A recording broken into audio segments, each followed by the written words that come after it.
दोस्तों, किसी ने सच ही कहा है कि प्यार की कोई उम्र नहीं होती, लेकिन जब वो प्यार आपके दिल से होते हुए दिमाग पर चढ़ जाए तो वो जहर बन जाता है। कहानी की शुरुआत होती है स्मिथ नाम के आदमी से, जिसे हम हॉस्पिटल में देखते हैं, लेकिन यहाँ उसके सर पर काफी गहरी चोट आई है। ऐसा क्यों हुआ ये हमें आगे पता चलेगा, पर उसे इतना जरूर कह सकते हैं कि इस समय वो बहुत ही ज्यादा तकलीफ में है।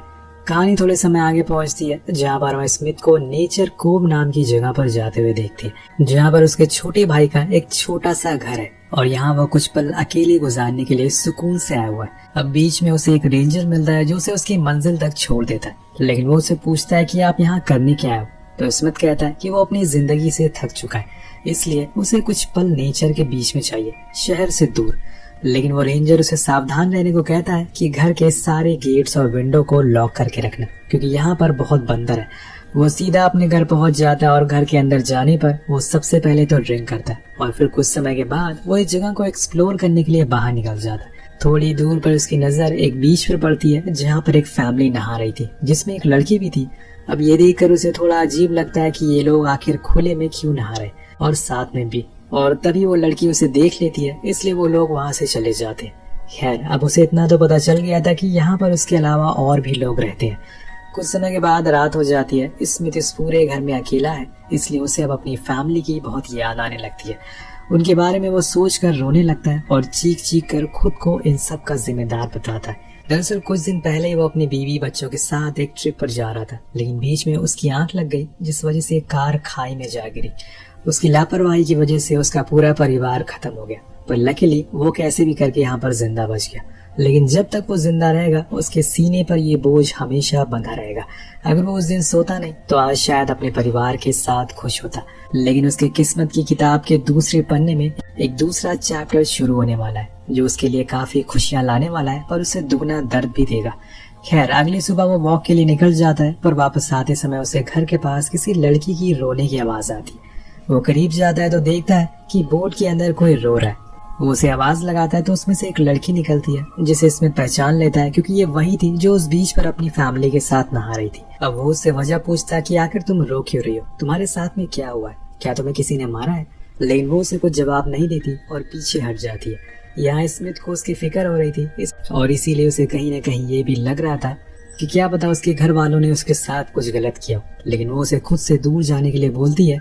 अगर उसने ऐसा नहीं किया तो वो उस पर ही सारा इल्जाम लगा देगी कि उसी ने उसे मारा है, और इसलिए स्मिथ उसे सॉरी बोलकर जाने लगता है।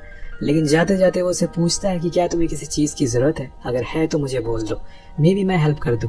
वो लड़की उसे वाइन की बोतल लाने को बोलती है, तो स्मिथ पास वाले शॉप से 2 वाइन की बोतल लेकर आता है। लेकिन बीच में उसे वो रेंजर फिर से मिलता है, जो उसे बहुत ही स्केरी वे में डरावनी तरीके से पूछता है कि क्या सब कुछ ठीक है। तो स्मिथ हाँ में जवाब देकर वापस आ जाता है। लेकिन जब वापस आता है तो गेट पर वो लड़की नहीं थी, इसलिए वो अपने घर आ जाता है और अपने डोर पर देखता है कि उस लड़की की कैप टंगी हुई है। अब ऐसा उसने क्यों किया ये तो शायद वही बता सकती है। मे बी वो स्मिथ से दोस्ती करना चाहती हो, या फिर ये उसका किसी तरह का मैसेज हो कि वो यहाँ से भागना चाहती हो। कुछ भी हो सकता है, लेकिन जो भी होगा हमें आगे पता चलेगा। कुछ समय के बाद रात हो जाती है तो स्मिथ खाने के लिए टेबल पर बैठता है, लेकिन उसी समय उसे कुछ हलचल सुनाई देती है। उसे लगता है कि शायद कोई घर के अंदर बंदर घुस गया और इसीलिए वो उसे मारने के लिए धीरे धीरे करके गेट के पास जाता है। लेकिन वहाँ कोई भी बंदर नहीं था और इसलिए वापस आकर सो जाता है। लेकिन जब से वो इस घर में आया है, तब से लेकर आज तक उसे अच्छी नींद कभी नहीं आई है, क्योंकि हमेशा उसे अपनी फैमिली की याद सताती रहती है। अगली सुबह वो एक बार फिर से बीच पर जाता है, जहाँ उसे एक बच्ची बैठी हुई मिलती है। उसे देखकर वो अपनी बेटी के बारे में सोचने लगता है कि कभी किसी समय पर वो भी अपनी बेटी के साथ ऐसे ही समय बिताया करता था। अब उसका ये रोज का रूटीन हो चुका था। वो ऐसे ही अकेले बैठकर खुद की गलतियों को सोचता रहता था और इसी दौरान वहाँ पर वो लड़की एक बार फिर अपने परिवार के साथ आ जाती है। लेकिन उसे देखकर लग रहा था कि वो किसी से डरी हुई है। अब इसमें तो उसे उसके चोट के बारे में पूछता है, लेकिन वो कुछ भी नहीं बताती। उल्टा उसके डैड तो उसे बहुत ही गलत तरीके से मारते हैं और उसे पूछती है कि ये कौन है। उनका ये बिहेवियर देखकर स्मिथ को काफी अजीब लगता है, लेकिन वो उनकी फैमिली मैटर में दखल नहीं देना चाहता था, इसलिए वो घर आ जाता है। पर रात होने पर उस लड़की के डैड उसके घर आते हैं और उन्हें वहाँ देखकर स्मिथ हैरान था, क्योंकि उसने इस चीज की उम्मीद कभी नहीं की थी। खैर, वो उन्हें अंदर आने को बोलता है और दोनों साथ में ड्रिंक करते हैं। अब बातों बातों में वो आदमी अपना नाम जॉन बताता है और अपनी बेटी का नाम एली। इसमें दोस्तों उनकी वाइफ के बारे में पूछता है कि वो कहाँ पर है। तो जॉन बताता है कि मैं और मेरी फैमिली इस एरिया में हम लोग सबसे पहले आए थे और यहीं पर हमने अपने परिवार को बढ़ाया है। लेकिन एक दिन जब हम लोग घर में एंजॉय कर रहे थे तभी कुछ गुंडे घर में घुस जाते और उन्होंने हम सभी को बंदूक की नोक पर रखकर सारे सामानों को लूटना शुरू कर दिया।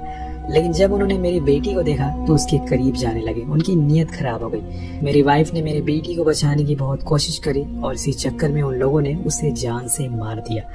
बात खत्म होने के बाद जब जॉन स्मिथ से उसके बारे में पूछता है तो वो बात को पलट देता है, क्योंकि अपनी स्टोरी किसी से शेयर नहीं करनी चाहिए। लोग आपकी कमजोरियों से जान लेते हैं और फिर वो आपके खिलाफ उसे गलत इस्तेमाल करते हैं। यही सोचकर स्मिथ चुप रहता है। वह अगले दिन स्मिथ शॉप पर अपने घर के लिए कुछ सामानों को खरीदने जाता है। जब वो बाहर आता है तो वो देखता है कि वहाँ पर एली उसे अपनी कार में बैठकर देख रही है और जब वो उसके पास जाने की कोशिश करता है तो वो बिना कुछ कहे वहाँ से चली जाती। अब घर पर आने पर उसे एक लेडी मिलती है जो बाहर खड़ी हुई थी। वो उसे पानी के लिए पूछती है तो वो उसे घर के अंदर ले जाता है और वहाँ पानी दे देता है। पर वो उसे पूछती है कि अगर तुम्हें किसी भी मेड की जरूरत है तो बताओ, मैं सभी काम कर दूंगी। लेकिन स्मिथ मना कर देता है। वो फिर भी जबरदस्ती उसके बर्तन धोना शुरू कर देती है, जिस वजह से उसके हाथ में चोट लग जाती है और स्मिथ ये देखकर डर गया था। वो उसे लेकर फौरन पड़ोस जॉन के घर जाता है, क्योंकि जॉन एक डॉक्टर है। वो उसकी मरहम पट्टी करता है, जिसके बाद सभी लोग बैठकर साथ में लंच करते हैं। लेकिन वहाँ पर साइमन, जो कि एली का भाई है, वो म्यूजिक सुनना शुरू कर देता है और उसे अपने खाने को भी फिनिश नहीं किया था। इसलिए उसके डैड उस पर भड़क जाते हैं और इस बात से एली काफी नाखुश हो जाती है। वो उन पर चिल्लाना शुरू कर देती है और यहाँ पर एक लड़ाई का माहौल बन जाता है। लेकिन स्मिथ सभी को शांत कराता है और वो समझ जाता है कि जॉन की फैमिली से ज्यादा उसकी बनती नहीं है और फिर वहाँ से बाहर आ जाता है। उसके पीछे पीछे एली भी आती है और उसे सिगरेट मांगती है। दोनों स्मोक करते हैं और अपने अतीत के बारे में बातें करना शुरू कर देते हैं। यहाँ एली बताती है कि मेरे डैड इन सब चीजों का जिम्मेदार मुझे मानते हैं, क्योंकि जिस दिन हमारे घर पर वो चोर आए थे उस समय मैंने शॉर्ट ड्रेस पहन रखी थी, जिस वजह से वो मेरी तरफ अट्रैक्ट हो गए और मुझे बचाने के चक्कर में मेरी मॉम ने अपनी जान गंवा दी। उस दिन के बाद से उन्होंने कभी भी मुझे अपनी बेटी नहीं माना। वो बस अपना रिश्ता निभाने के लिए मेरे साथ है। वो स्मिथ से उसके बारे में भी पूछती है। हालांकि वो किसी को अपने अतीत के बारे में कुछ नहीं बताता, लेकिन आज वो एली को बता देता है कि वो अपने बेटे की स्कूल ट्रिप से वापस आ रहा था और उनकी कार सीधा खाई में जाकर गिर गई, जिसमें मेरी बीवी, मेरे बच्चे दोनों मारे गए और बदनसीबी है कि मैं उसमें बच गया। मुझे भी मर जाना चाहिए था, लेकिन न जाने ऊपर वाले ने मुझे क्यों जिंदा रखा। ये बताते हुए उसकी आंखों में आंसू आ जाते। उसके बाद वो उसके घर चलने को बोलती है तो वो उसे सीधा अपने घर लेकर आ जाता है, जहाँ पर वो उसकी कैब देने के लिए जाता है। लेकिन एली कहती है कि उसकी तबीयत थोड़ी खराब है, वो थोड़ा सा रेस्ट करना चाहती है। तो स्मिथ उसके लिए कॉफी बनाने चला जाता है। लेकिन जब वो वापस आता है तो देखता है कि वो बिना कपड़ों के खड़ी है और उसे ऐसा करने में कोई शर्म नहीं थी। लेकिन स्मिथ उसको ऐसा करने से मना करता है और उसके कपड़े पहना देता है। पर एली को ये बात अच्छी नहीं लगती। वो चाहती थी कि वो दोनों करीब आए और जब ऐसा नहीं होता तो वो कहती है कि उससे कोई भी प्यार नहीं करता। सभी लोग उसके डैड की तरह। कभी कभी तो वो खुद को मारने की भी सोचती है, लेकिन सिर्फ अपने भाई के लिए रुक जाती है। अब स्मिथ उसे समझाता है कि ऐसा कुछ नहीं है, मैं अभी उस हालात में नहीं हूँ कि तुम्हें सहारा दे सकूं। मेरी लाइफ में बहुत परेशानियां हैं। ये बोलकर वो उसे गले से लगा लेता है और वहाँ से जाने को कह देता है। पर उसके जाने के बाद उसे एली के लिए काफी बुरा लगता है, लेकिन वो आखिर कर भी क्या सकता है। कुछ दिन बाद मेड फिर से उसके घर आती है और यहाँ एली भी अब पहुंच चुकी और यहाँ एली भी उसके घर के बाहर खड़ी थी। दोनों को साथ में देखकर स्मिथ उन्हें कॉफी के लिए इनवाइट करता है, जहाँ पर एली कल के लिए स्मिथ से माफी मांगती तो उसे माफ भी कर देता है। जब उसे सिगरेट मांगती है तो वो मना कर देता है। उन दोनों की बातें काफी अजीब होने लगती है, इसलिए वो मेड वहाँ से चली जाती। जिसके बाद एली स्मिथ से कहती है कि चलो हम वॉक पर चलते, अगर तुम फ्री हो तो मुझे एक अच्छी जगह पता है। अब स्मिथ मान जाता है और फिर दोनों ट्रैक के लिए निकल जाते हैं। बीच में उन्हें वही रेंजर मिलता है जो एली से पूछता है कि ये इंसान कौन है। वो कहती है कि ये मेरे डैड के दोस्त हैं और हम लोग ट्रैक के लिए जा रहे हैं। जिसके बाद वो चले जाते हैं। ये दोनों आगे बढ़ जाते हैं। लंबी चढ़ाई करने के बाद एली स्मिथ को लेकर एक टॉप पॉइंट पर पहुंच जाती है, जहाँ से व्यू बहुत ही खूबसूरत आ रहा था। वो दोनों व्यू को एंजॉय करते हैं। वो उसे ये भी बताती है कि वो यहाँ पर बचपन में काफी आया करती थी जब उसके साथ कुछ बुरा होता था। और तुमने उस दिन मुझसे पूछा था ना कि मेरी आंख पर किसने मारा है, तो वो असल में मेरे डैड ने मुझे पंच किया था। वो मेरे साथ अक्सर ऐसा करते हैं क्योंकि मेरी मॉम की मौत का जिम्मेदार वो हमेशा मुझे ही मानते हैं। अब यहाँ स्मिथ उसे दिलासा देता है और समझाता है कि सब कुछ ठीक हो जाएगा। पर यहाँ एली उसके हाथ को किस करने लगती है। ये देखकर इसमें समझ जाता है कि कहीं न कहीं वो उसे पसंद करने लगी, पर वो उसका कोई जवाब नहीं देता और काफी देर होने के बाद दोनों वापस आ जाते हैं। लेकिन बीच जंगल में स्मिथ भी खुद को रोक नहीं पाता और दोनों करीब आ जाते। पर तभी स्मिथ देखता है कि जॉन उसके सामने ही बैठा हुआ है बोट पर, और यहाँ एली भी अपने डैड की आवाज सुन लेती है, इसलिए दोनों वहाँ से फौरन अपने अपने घर आ जाते हैं। लेकिन स्मिथ को डर था कि कहीं कुछ अनहोनी न हो जाए। उसकी अब तबीयत भी खराब होने लगी थी और डर के मारे उसे उल्टियां होना शुरू हो जाती।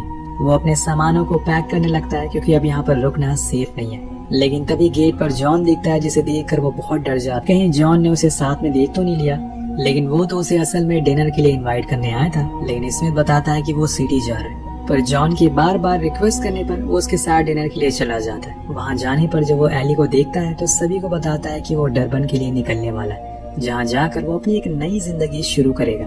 तो एली कहती है कि क्या तुम दूसरी शादी करने वाले हो, और ऐसा बोलते हुए वो उसे सेड्यूस करना शुरू कर देती है और बार बार उसे उकसाती है, ये कहकर कि तुम अपने स्कार की वजह से कोई भी लड़की तुम्हें पसंद नहीं करेगी, हमेशा तुम ऐसे ही अकेले रहोगे।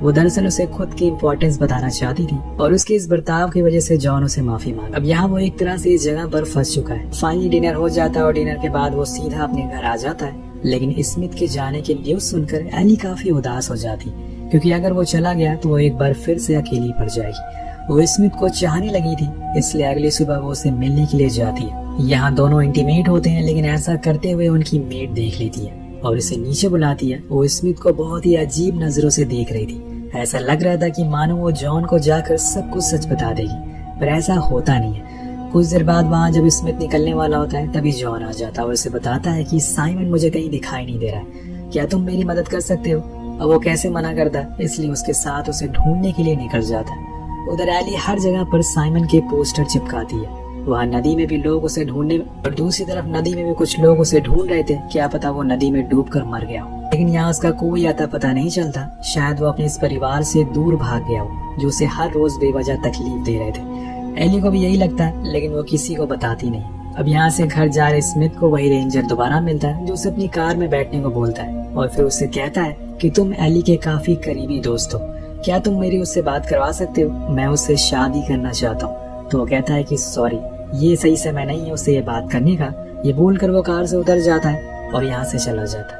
मतलब ये रेंजर भी एली से प्यार करता है और उससे शादी करना चाहता है। अब धीरे धीरे समय बीतने लगता है। एक दिन जब स्मिथ बीच पर होता है तो वहाँ एली भी आती है, उसके साथ बात लेने लगती है। किनारे पर आने पर वो उसे रोते हुए कहती है कि मैं यहाँ अब रहना नहीं चाहती, मुझे अपने साथ कहीं दूर ले चलो, अगर मैं यहाँ पर रही तो खुद को ही मार डालूंगी। अब वो उसे कुछ जवाब दे पाता है कि तब तक वहाँ पर जॉन आ जाता है, जो उन्हें साथ में ऐसी हालत में देख लेता है। पर इतने में एली वहाँ से भाग जाती है। स्मिथ भाग नहीं पाता और वहीं रह जाता है। अब वो पानी से बाहर आता है और उन्हें समझाने की कोशिश करता है कि जैसा वो समझ रहे हैं वैसा कुछ भी नहीं है, लेकिन कोई भी इन्हें ऐसी हालत में देखेगा तो समझ जाएगा कि ये क्या कर रहे थे। और गुस्से में आकर जॉन वहीं पड़ी लकड़ी से उस पर हमला कर देता है, जिससे उसके सर पर गहरी चोट लग जाती है। लेकिन स्मिथ कैसे भी करके खुद की जान बचाकर वहाँ से भाग जाता है। और जब घर आता है तो देखता है कि वहाँ पर लंगूर बैठा है, जिसने अगर उसे काट लिया तो वो कुछ ही घंटों में मर भी सकता है। इसलिए वो उसे बचकर ऊपर जाने लगता है, पर इतने में वहाँ जॉन आ जाता है। अब दोनों में भयंकर लड़ाई होती है, लेकिन स्मिथ जॉन पर भारी पड़ने लगा था और इतने में वो मंकी जॉन को ही 2 जगह पर काट लेता है। इसकी वजह से उसकी हालत अब खराब होने लगी थी और इतने में स्मिथ को पता चल जाता है कि इस लंगूर को मारना पड़ेगा, क्योंकि अगर उसने उसे काट लिया तो वो मर सकता है। इसलिए पहले तो वो उसे मारता है और फिर वहाँ से भागने लगता है। लेकिन अब काफी देर हो चुकी है, क्योंकि वो रेंजर और एली दोनों वहाँ पर पहुंच चुके थे। एली अपने डैड को ऐसी हालत में देखकर बहुत रोती है, क्योंकि पहले ही वो अपने भाई को खो चुकी है। इसलिए वो दोनों उन्हें उठाकर गाड़ी में रखते हैं और फौरन सिटी की ओर निकलने लगते हैं। लेकिन जाने से पहले रेंजर स्मिथ से कहता है कि तुम्हारे पास कल सुबह तक का समय है, यहाँ से जितनी जल्दी हो सके निकल जाओ। पर दूर खड़ी एली को कुछ समझ नहीं आ रहा था कि वो किसके साथ जाए, अपने डैड के साथ या फिर अपने प्यार के साथ। उसने काफी देर सोचकर कार में बैठना सही समझा, क्योंकि अभी डैड से ज्यादा इम्पोर्टेंट उसके लिए कोई नहीं है। अब इस समय पर तो वो जैसे भी है उसके डैड ही है। और ये देखकर स्मिथ पूरी तरह से टूट जाता है। उसने बहुत ही मुश्किल से अपनी जिंदगी पर लगे इस घाव को ठीक करा, पर एक और घाव अब उसकी जिंदगी में लग जाएगा। उधर एली भी अच्छा फील करने लगी थी, उसे एक साथ ही मिल गया था, लेकिन शायद इन दोनों की किस्मत में इतना ही प्यार लिखा था। पर यहाँ हमें एक और चीज पता चल गई है, आप चाहे जैसे भी हालात में हो, अपनी जिंदगी में खुश हैं या दुखी हैं, आपको बस किसी ऐसे इंसान की जरूरत है जो कि आपको दिल से प्यार कर सके, जिसके बाद धीरे धीरे चीजें अपने आप ठीक होने लगती है। वेल इसी के साथ ये कहानी यही खत्म हो जाती है। आपको कहानी कैसी लगी नीचे कमेंट करके हमें जरूर बताएगा। मिलते हैं अगली वीडियो में। Peace out.